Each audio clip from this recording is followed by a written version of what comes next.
Hello again everyone, yes, back again with another one of these playing recommended games. So yeah, the one that came up last time on the wheel was Metal Slug 3. I do have multiple different versions of it. There it is on the PSP, it's on this anthology with a load of other games. The way I decided to play it was I went on the Vita. I'm pretty sure I have the anthology on the Wii and maybe the PS2 as well, I can't remember. But yeah, it's a game I've played before, but I've decided I will play this one. Let's just get into what I thought, shall we? When Metal Slug 3 came up on the wheel, I thought it was going to be one of those ones that I just looked at, said I've played it before, and just give a small summary and spin again. I thought this because it was just a very short and easy game to get through. As if you're playing on one of the modern re-releases, you can just keep using unlimited continues and see the end of the game in somewhere between an hour and a half. Then it dawned on me, yes, I have played this and finished it before, but I have it on a couple of different systems. I actually have it on the PS Vita, and that means it has trophies. I wasn't sure how hard they would be, but I thought I'd give them a go and just see how many I could get. And you guess what? I'm happy to report I got 100% trophy completion on this game. Sadly, it doesn't have a platinum trophy, but don't let this put you off PlayStation games to play. Before we get into the trophies, if you haven't played any Metal Slug game before, firstly, what's wrong with you? And secondly, you really are missing out. The game's a 2D pixel art run and gun arcade coin munchers. I don't think I'd actually ever have enough money on me to get through one of these games in the arcade, but playing them at home negates that issue. These aren't just your usual pixel art though, they're like the gold standard of what you can do with the medium. The amount of animation and insane over-the-top visuals where almost everything is exploding is chaotically beautiful. Due to all this going on with almost no breaks in the action, the games are prone to slow down, no matter what you're playing them on. But rather than a flaw, it feels like part of its charm. You're playing something so insane that not even the specific arcade hardware it was purposely designed for still struggles. Even these ported versions for modern systems keep the slowdown intact, as it's just a core part of the series by now. The game was originally designed for the Neo Geo MVS arcade system, but has now been released on pretty much everything along with all the other games. Yes, they're all pretty much the same, but being so short, this doesn't really matter. But if you want somewhere to jump in, Metal Slug 3 is a great place and is widely considered the best in the series. Story-wise, you don't need to know much about the game. It starts with the usual good guys versus bad guys run and gun action, but towards the end you team up together and take on a Martian invasion. This won't come as a shock though, as even though the game starts semi-grounded, by the second level you're shooting zombies, and it only gets weirder with subsequent levels. Anyway, them trophies, you know, the things I wanted to achieve to consider this one finished. I had a quick look at the in-game tracker for them, and I was shocked at how many I'd actually unlocked before. I noticed you had to complete every level with no continues used, but was shocked to see I already had them all bar the last level. So I jumped into the arcade mode and started playing through. Well, by the end of this run I used 47 continues with 3 lives each, so a whopping 141 lives. How the hell did I ever get those trophies playing before? So I decided to do the smart thing and consult a trophy roadmap, which I must have done originally. Well, it turns out you can set each continue to 99 lives. So if you beat the game within 99 lives, you will have technically done every level without using a continue. This is doable, but still not a simple task. You can also save state on this version, but after 3 or 4 saves it will start to struggle, and the saves can get a bit hit or miss if they're actually going to work. But with all this in place, I did actually run through the game in roughly 80 lives. Here I also unlocked the high score trophy for hitting 3 million points. I got this really close to the end of the game and actually didn't see it was something I was supposed to be aiming for, so it was a bit of a fluke. You have to do this in one continue, otherwise the score resets, so them 99 lives really came in handy. Other than that, the remaining trophies were piloting every type of Metal Slug, you know, the vehicles you drive on or the animals you can ride. Beating a boss after being turned into a zombie, which might actually be one of the tougher ones as you have to beat the boss without being hit, and being a zombie means you're much slower and can barely jump. I had to ride an elephant through a certain section of a level and take every branching path within the levels.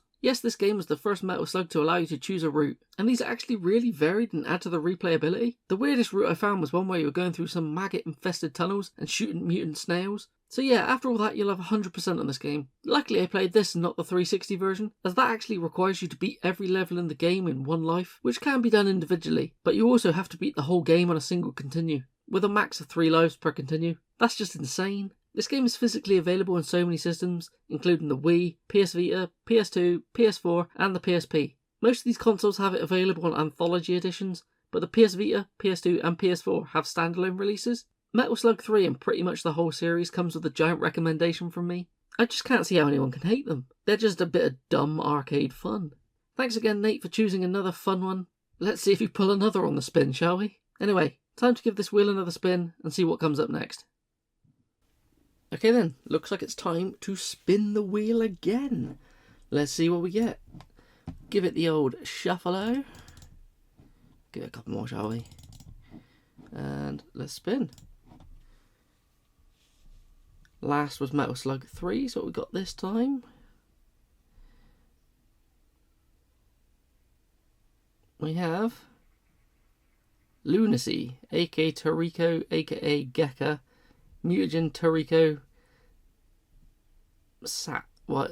I don't know what that is, but let's look into it. Okay, well it turns out that this Lunacy game is a Saturn game, should have guessed from the Sat at the end of it, is very expensive. Not too sure. There is a Japanese version of it, but it's some FMV horror game. I don't think I'd be able to play it in Japanese. The American one's called Lunacy. The European one's called Torico. Let's see if I can find it cheaper. Because I don't actually have a way of playing backups or imports currently on my Saturn. So I guess I could emulate it. I'll work it out, don't worry. If not, nah, I'm going to play this. Somehow I'm going to play this. Right, let's try find it.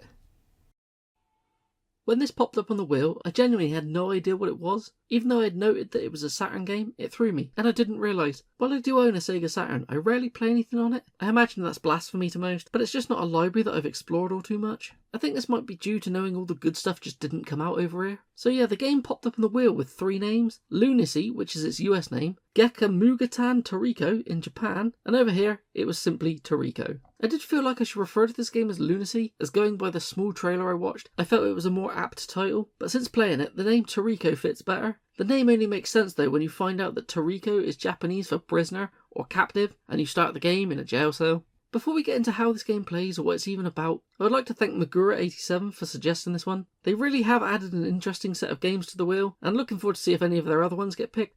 I was excited to get into this one, as Google told me it was a horror game, and I don't have much history with Saturn horror. I will make a note that yes, one day I would love to get around to playing Deep Fear. I wish I'd picked it up back when it was affordable though. As you've seen, with me seeing the words horror and Sega Saturn in the same sentence, my fears for this one were confirmed. It's a bit of a spicy meatball. I do want to pick up all the games I play wherever possible, but I wasn't in a financial position to be able to pick this one up, so it was the first time I emulated something for the series. Which, to be honest, getting that set up for the Saturn was a bit of a ball ache, and with this being a 2-disc game, it gave me a bit of jip when it came to switching discs, but we got there in the end. I also bought an 8-bit though 6-button controller for my PC, just to make this feel a little more authentic. Strangely, this controller was the biggest issue with setting up the emulation, as no matter what I did, it kept recognising it as an Xbox 360 controller, but with a bit of frustrated googling, I worked it out. Anyway, the game is a first-person FMV game. So how does a first-person FMV from 1996 actually play? Exactly like a first-person FMV game from 1996.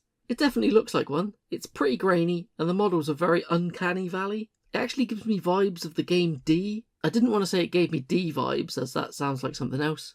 In the beginning of the game, you wake up in a jail cell with another man, who really does have a bit of a prison sex aura about him. I think it's just the unbuttoned shirt which makes me feel a bit uncomfortable. Here you have a chat and learn that you're in a place called Misty Town. This man is called Anthony, and he gives you the key to the cell, and you make a very easy escape. Not long after though, you are captured and thrown before the ruler of the village, and he bangs on about finding a place called the City of Moons. Of course you must have something to do with this, as it appears you have a tattoo of a crescent moon on your forehead. He tells you must go find this place, or he will kill you. He then lets you go, and you need to wander about the village, talking to others to piece together the puzzle of where to find the entrance to the City of Moons. This game is only made up of 2 main locations, Misty Town and the City of Moons, each taking up an entire disc's worth of content. If you knew exactly where to go and who to talk to, you could probably have this game done in about 2 hours. This would be a lot quicker though if you didn't have to watch all the animations move between each screen. Walking around this town you find a cast of very strange characters. These include a watchmaker, a doctor and a florist. Every time you do something for each character, they will give you a bit more information on how to find the City of Moons.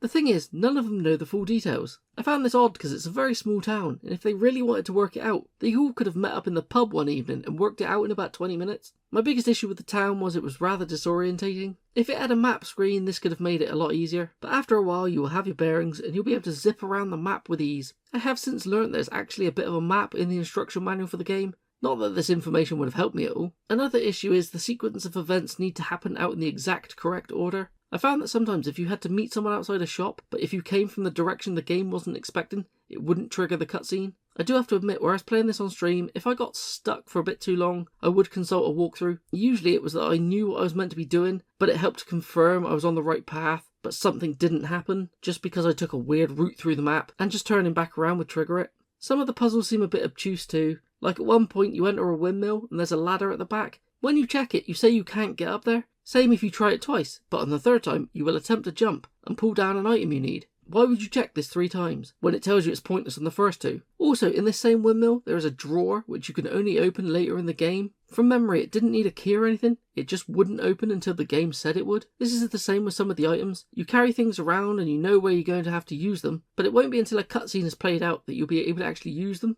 Really early on, I picked up some matches, and I found where I was going to use them, but they didn't work, so I kept trying them on everything I found, just for it to be that I had to use them in the fireplace, which is what I thought I had to do, but only towards the end of disc 1. The first disc is where I spent most of my roughly 5-hour playthrough. I also kept thinking to myself, this is listed online as a horror game, but in reality it just feels like an adventure game with a weird setting. Nothing spooky happens in the first disc, and in the second, yes, there were a few bits which I guess could be considered very light horror, like a killer carpet.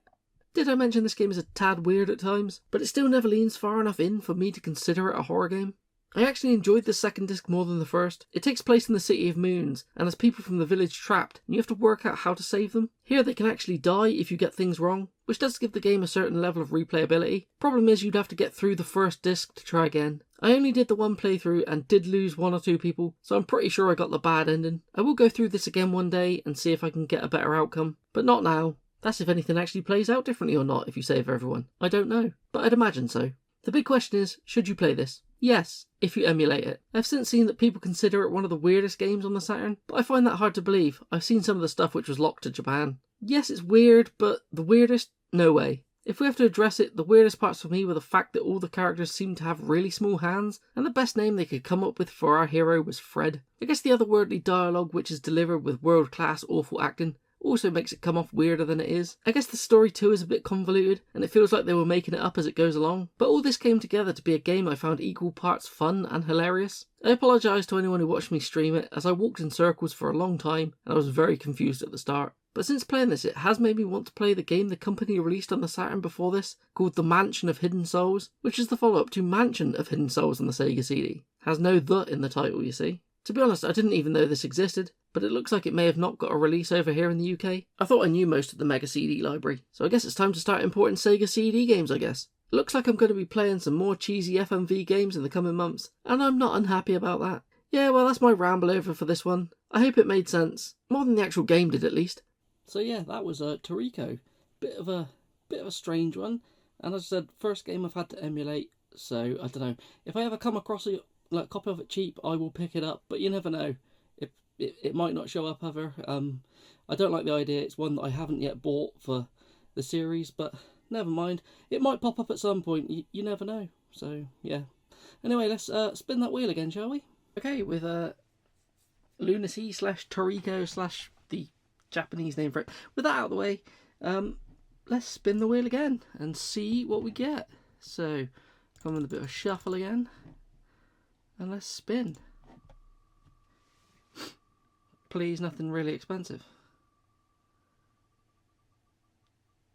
We're going to get 13 on the PS2, Xbox or GameCube. I've recently actually finished. I've done the original and I recently finished the remake of that. So I think I've even put it in a video. I think I've actually got a video on my channel talking about 13. So I'll find out who that was that suggested it. I might do a little summary of what I thought of the game. But that one, yeah, I did leave some on here that I've already done, just because I wanted to see what comes up. But I will remove that one and we'll spin again. We'll shuffle again, just to make it more different.